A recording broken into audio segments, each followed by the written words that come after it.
Il-mudell preżenti li għażel il-Gvern għall-ekonomija laħaq il-limitu u l-pajjiż jeħtieġ jara shift lejn produttività aħjar u strateġija li tmur lil hinn minn miżuri short term. Din hija l-analiżi li għamel l-ekonomista JP Fabri meta ta' ħarsa dettaljata lejn il-baġit tas-sena 2026. Mal-Malta Today JP Fabri stqar li bħala pajjiż irridu nibdew dak li hu sejjaħ tiġdid ekonomiku sabiex nibqgħu reżiljenti u produttivi.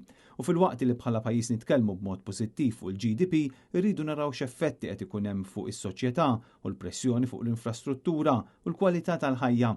Dan kollu jpoġġina f'salbit toroq sostna JP Fabri. Fabri ddikjara li ma nistgħux nibqgħu nibbażaw fuq dak li hu sejjaħ volume driven fi kliem sempliċi fuq il-kwantità.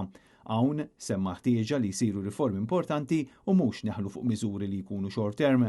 JP Fabri jemmen li n-nies iridu jiġu diżinċentivati użaw il-vettura privata sabiex iduru għat-trasport tal-massa. Apparti minn hekk tefa' dawl fuq id-demografija u żieda fil-popolazzjoni u f'dan ir-rigward is-soluzzjonijiet ma jistgħux jifqu ma' terminu ta' elezzjoni ġenerali.